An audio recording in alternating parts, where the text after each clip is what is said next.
कहाँ जाऊं? अब की जाकर जाऊं? अब मेरी इज्जत बचने वाली नहीं है। मैं इसे और कंधे में चली जाती हूँ ताकि दुनिया वालों कोई नहीं देख सकता, न कुछ मुझे कर सकता।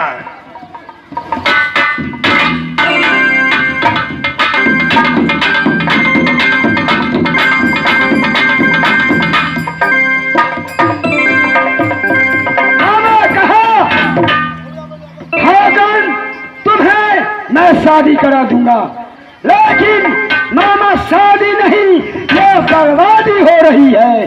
खैर मामा आएंगे, उसे पेट फोड़ दिया जाएगा। भैया जी कहाँ है? भाभी फूले कहाँ है? क्या कहूँ, किनसे कहूँ? माधुरी मंसूर है। आज फूला को तरीका देखकर मेरा कलेजा चूर है। भैया कहूँ मेरे भाई, आपको मैं बार बार समझाया, लेकिन मेरे बात को नहीं माने। नहीं बिमल, जब तक मैं महारानी फूला को सूरत नहीं देखूं, उसे डोली मेरा संबल में नहीं लाऊं, तब तक मैं चैन का सांस नहीं लूंगा। भाई सच कहा, लेकिन मामा मेरे सर कटवाना चाहते हैं। कोई बात नहीं, तू मेरे साथ चल चलो। ठीक है भैया, चलिए।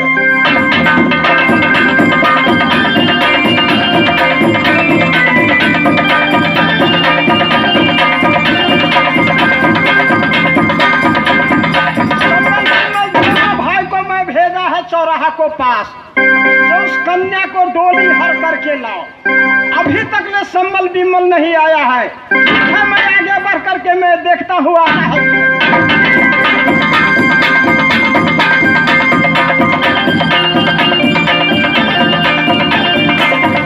मामा जी भगना, अभी मेरा असरफी बना दो, तगड़ा बना दो।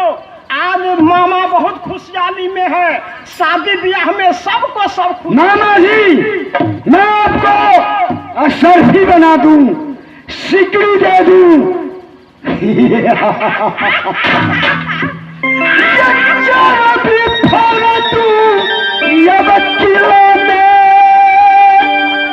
मामा सुनो हमारी ये बात, एक कब का दुश्मन ये श्यामल सिंघला दे, सर कटाना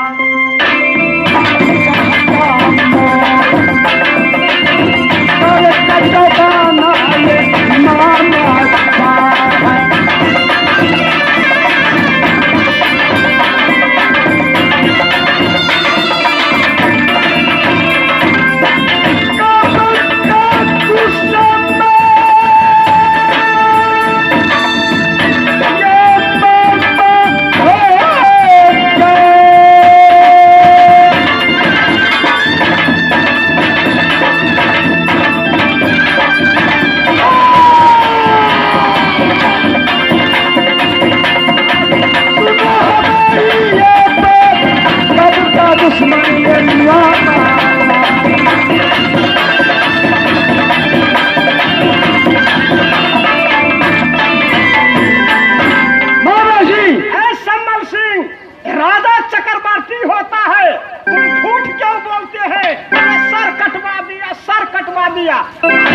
कटा हुआ है।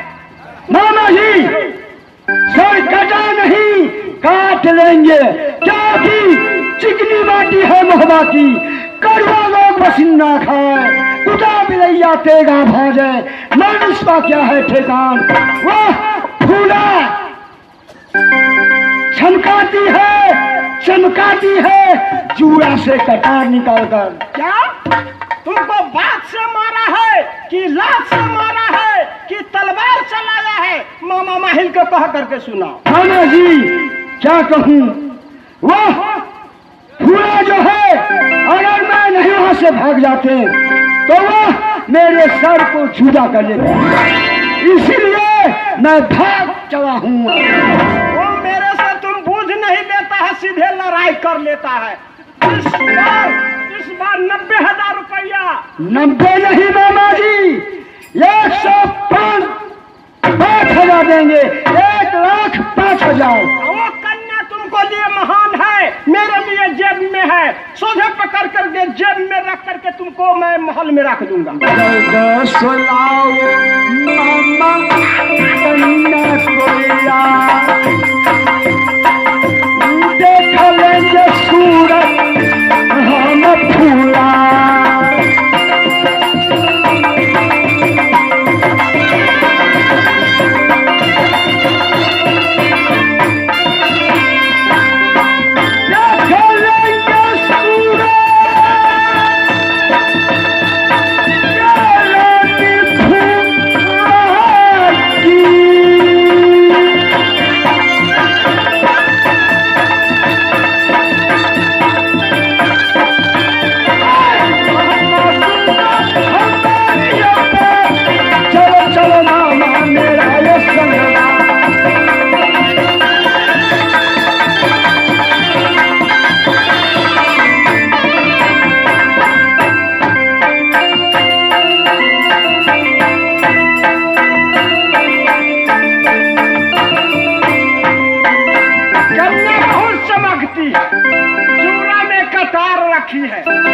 अभी मैं जा रहा हूँ चौराहा को पास, चंदन के गाछ के नजदीक बैठी हुई है। उस जगह उस कन्या के सामने मैं झूठे वचन से रोने लगेगा। सहजे कन्या को दया आ जाएगी, वहां पर शरण में मैं झुक जाऊंगा।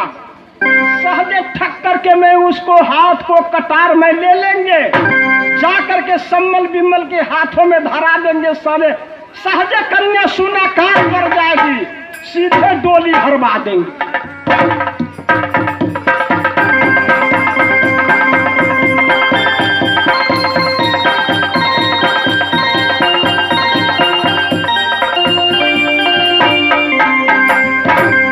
मैं पहुंच गया, यही चंदन बगान है। इसी जगह मेरे कानों में आवाज आ रहा है, कन्या कहीं पर रो रही है। जैसे वो रोती है वैसे मैं यहां से रोने लगता है। कौन है, कौन रोती है?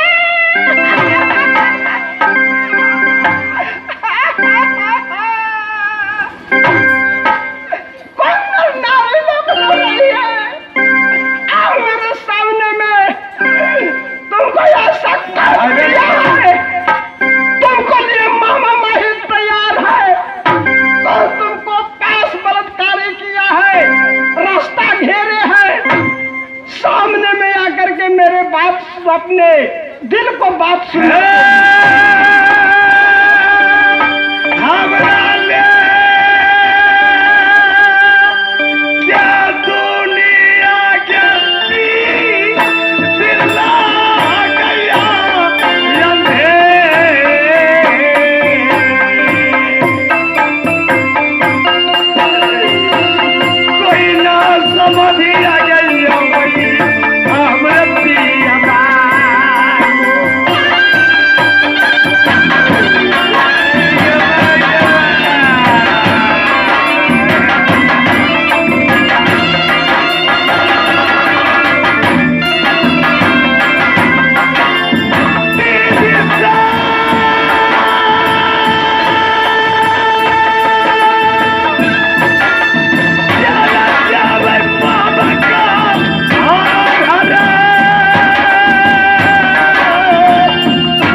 सही बात मैं मामा माहिल हूँ।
मामा अपने से तुम रोती है झोती है। मामा माहिल को बात अपने दिल के नहीं बता रही है, बात क्या है? मामा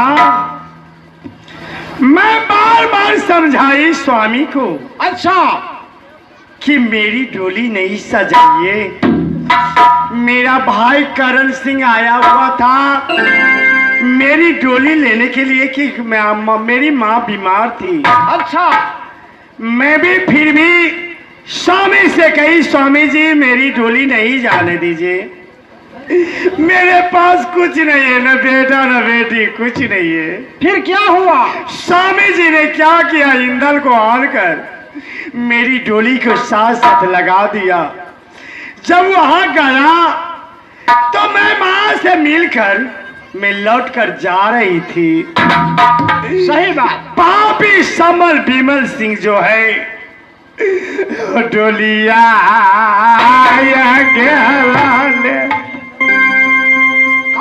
समर सिंह मेरे जिंदगी में नहीं होते हुए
से रे पापी तो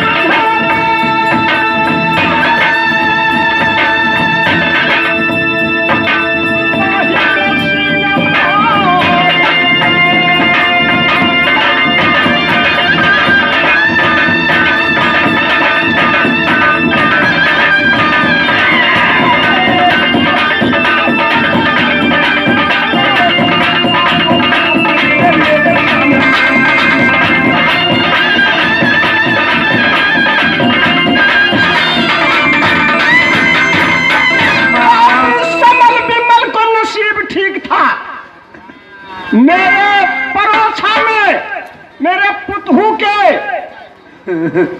बेइज्जत करके भाग गया हरामजादा।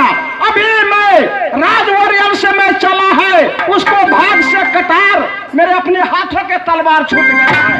अभी अभी मेरे हाथ में एक ठोक तलवार जो रहता है पापी को रास्ते से घेर करके मैं दोनों भाई के मैं गर्दन काट नहीं मामा। बोला कि पुतहू मेरे हाथों की जोड़े की कटारा मांग रहे हैं। सुनिए मामा, मैं नहीं दूंगी। चाहे तुमको नसीब ठीक था, मैं अपने घर से चला है, एक खंजर में हाथ में नहीं रख करके चला है। आज मेरे हाथ में खंजर रहता, घेर करके दोनों भाई के माथ काट लेता। पुतहू मामा, हाथों के कटार तुम दे दो, अभी मैं रास्ते में घेर करके माथ काट लूंगा। सुनिए मामा, ये देवती में चुंगली ये मैया दूर लगती, ये देवता में चुगला ये नाराजी हो, ये मनुष्य में चुगला कभी नहीं, कभी नहीं।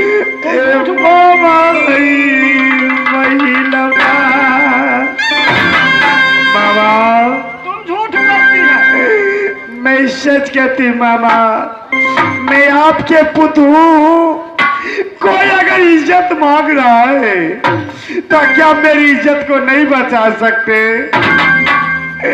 आप मेरे जूरे की कटार मांग रहे हैं, मैं आपके हाथों में नहीं दूंगी। क्यों नहीं? आप अपने बेटा लाकर अगर शपथ खाइए, इसके बाद मैं अपने जूरे की कटार दूंगी। देखो, इसीलिए कहा जाता है नर नारी पर विश्वास नहीं रखने पड़ता है। काम चलेगा इसको, अब बेटा से क्रिया मैं खाऊं, खाए ठीक है, क्रिया से माहिर सिंह के कम नहीं, कभी नहीं गम हुआ है और कभी नहीं गम करेंगे। 7 गो बेटा है माहिर सिंह को, एक ठो बेटा मरिए जाएगा तो माहिर सिंह के उसके लिए गम नहीं। मेरा कटार तो चाहिए, पैसा को नोट में समल बिमल सोम के हाथ में जाकर के मैं कमा लूंगा। माहिर सिंह के मरबे काया कुश्ती जब भगवान झूठ बचनिया न मामा बोलेंगे, हे दे दो कटारा।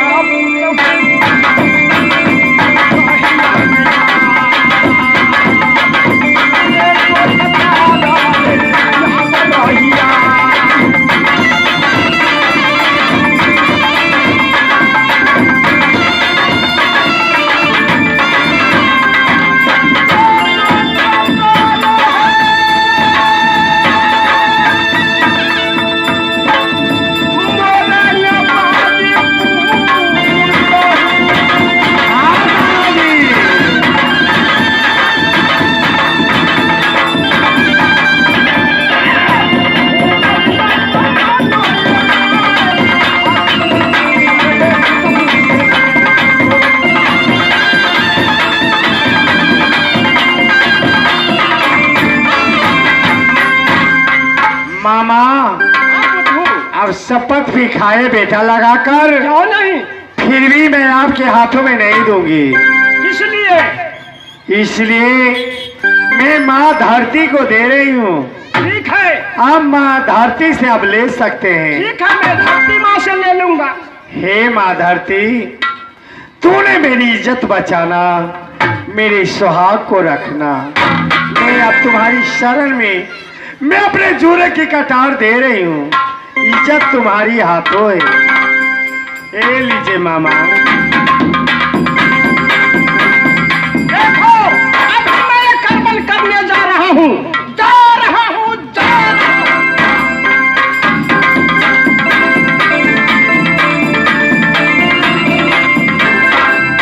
ये बक्का जागर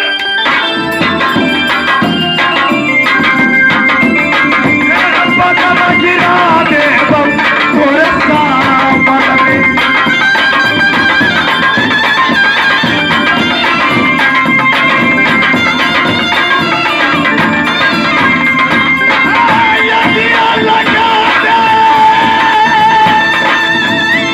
भाभी, मेरी डोली लेने के लिए आता था।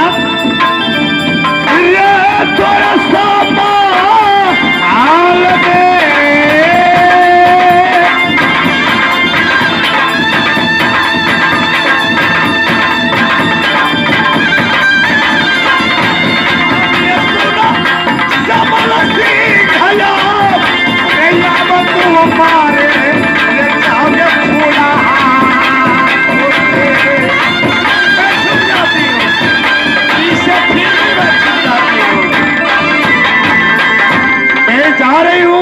इससे और कचरे में चली जाती हूँ। जब मेरे मामा आ गया तो मुझे गम नहीं। पापी आएगा डोली लेने के लिए, मैं सर जुड़ा कर लूंगी, कर लूंगी।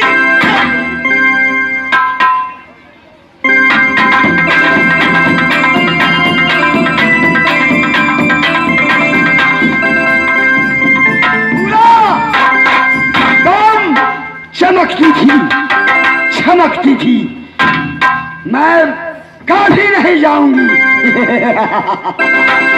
अब मैं देखो तुम, मैं तुम्हें कहाँ लेकर जा रहा हूँ। खैर, अब तुम मेरे सुहागिन बनोगे। मामा जी,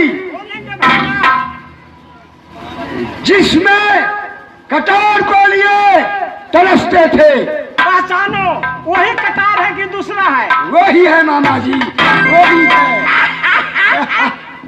लाओ 5 टुक कपड़ा मामा माहिल के पहना दो, सोना या सरफी दो, पगमा बना दो, मिठाई खिलाओ, ठंडा पिला दो, मैं राज ओरियल को जाएगा। मामा जी, अभी नहीं, अभी नहीं।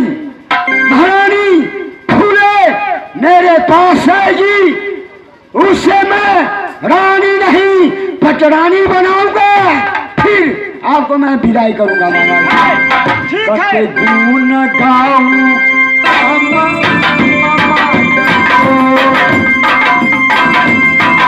गुण गाऊं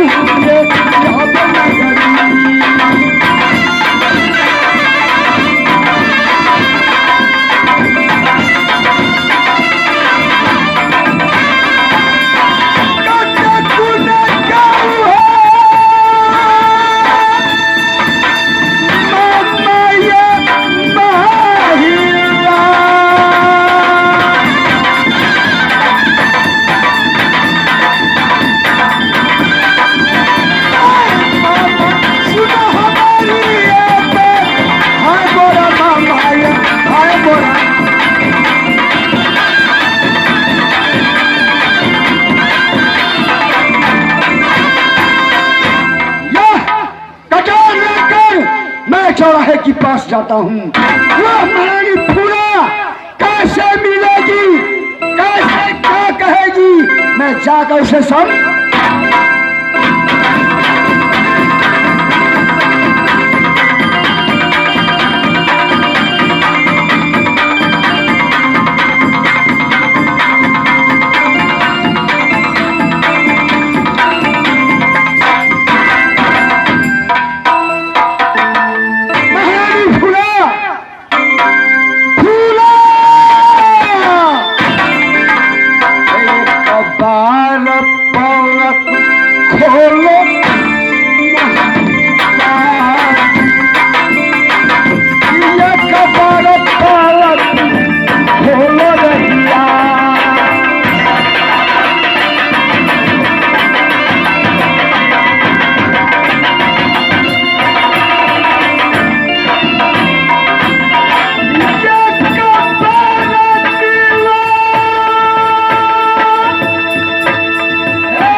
बातें मेरी समझ में नहीं आती।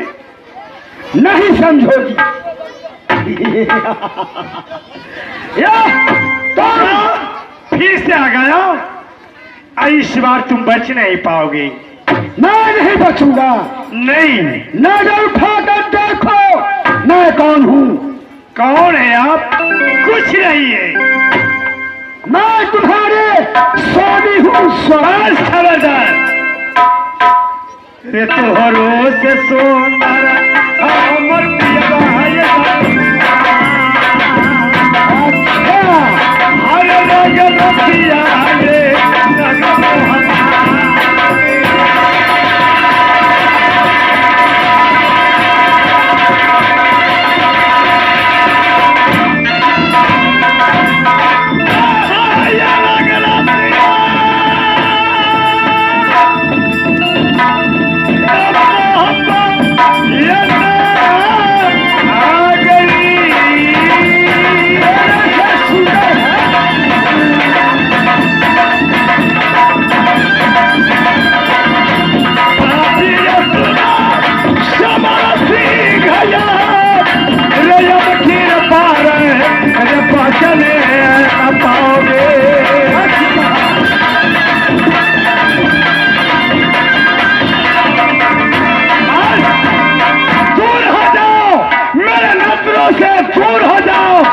मुख नहीं दिखाओ। अगर अपना जान प्यारा है तो लौट कर समल में चले जाओ। और नहीं समझेगी। या देखो मेरे पास क्या है। जिस लेकर तुम चमकती थी, दौड़ती थी, वह यह मेरे पास है।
मेरे बेटा इंदल को आप जानते हैं? जानता हूँ, इसलिए मैं पहले कह चुका हूँ प्यारी हम शादी रचा लेगी, मैं इंदल को छोड़ दूंगा। बेटा से मिला दिया राजन शर्मा ये का आ रहा कभी नहीं पर कोना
मुझे बेटा से नहीं मिलेगा, मैं शादी का स्वीकार नहीं कर सकती। हाँ, तुम्हें बेटा से भी निभाऊंगा। बोलो, शादी स्वीकार है और नहीं? अगर बेटा मिल जाएगा तो मैं शादी स्वीकार कर लूं। ठीक है, मेरे भाई तीनों जाओ, वाह दौलत लेते आओ। इसका ख्वाहिश है मेरा बेटा मिल जाए, तुमसे शादी करूंगा। कोई बात नहीं।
बेटा तुम नहीं जाओ, मैंने सोची थी तू मुझे छोड़कर चला गया राजगोपा, लेकिन मैं क्या जाने कि दुश्मन सब तुमको ये हालत बना कर रखा है। काजी जी, हे ये कब्बा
के राज संबल से विदाई कर देना है। क्या नहीं मेरे भाई? मामा जी कपड़ा जितने पहनाना है उतने पहनाओ, असलान मैं नहीं करूंगा। नहीं नहीं मामा जी, ऐसे नहीं। 5 टुक कपड़ा मैं खरीद करके लाया हूँ जनकपुर से, समझ गए? इसके बाद आप स्नान कर लीजिए, एक कपड़ा सब उतार दीजिए पुराना वाला, स्नान कर लीजिए, इसके बाद वो कपड़ा पहन लीजिए। मैं पैसा दूंगा 1,20,000 रुपया। अब शौक से जाइएगा राज ओरियल, जल्दी कीजिए मामा जी।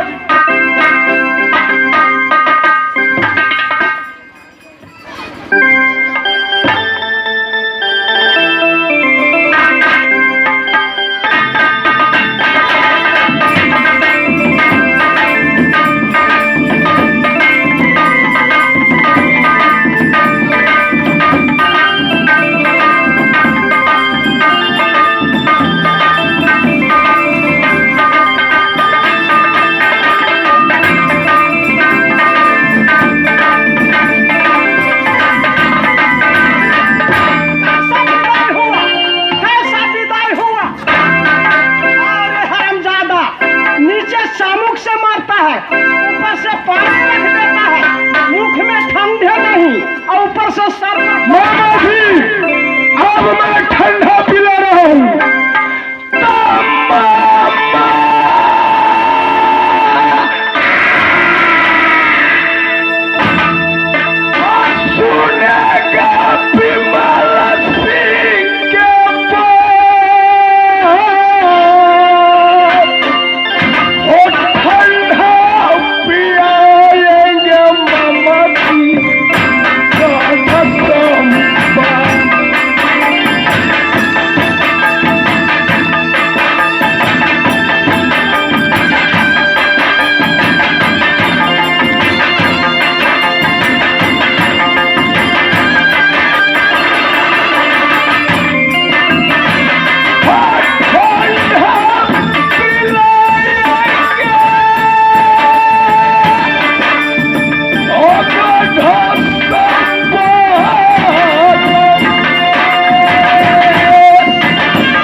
ओरियल को भेज दिए।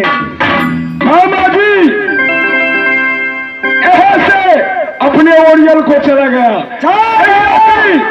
आप चलिए आगे कुछ बात विचार सोचिए। सुनो, मामा ने कहा है अगर फूला स्वीकार नहीं करे तो 8 बजते बजते इंगल को बलि दे देना। किसान फूला शादी कर लेगी। क्या नहीं मामा जी? चलो मामा जी सही बात कहे भैया जी। चलिए यहाँ से रानी फूला को पूछेंगे, अगर इनकार करेगी तो ले जाएंगे इधर को बंधासी में, दुर्गा माँ को भाग। नहीं चलो ये सहोदरा मेरे संग बनेगा,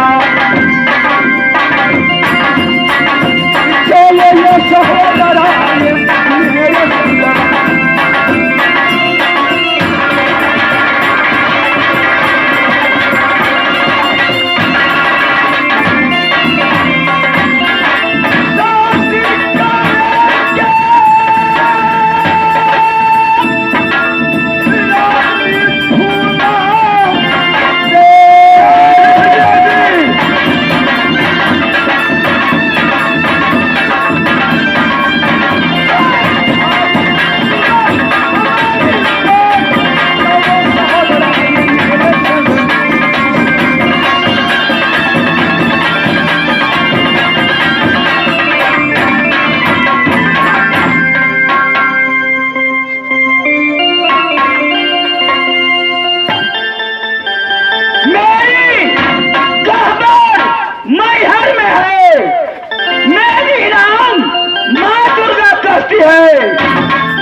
बहन, हाँ माँ, इतने मुसीबत में होकर माँ के चरण में क्यों गिर गए बेटा?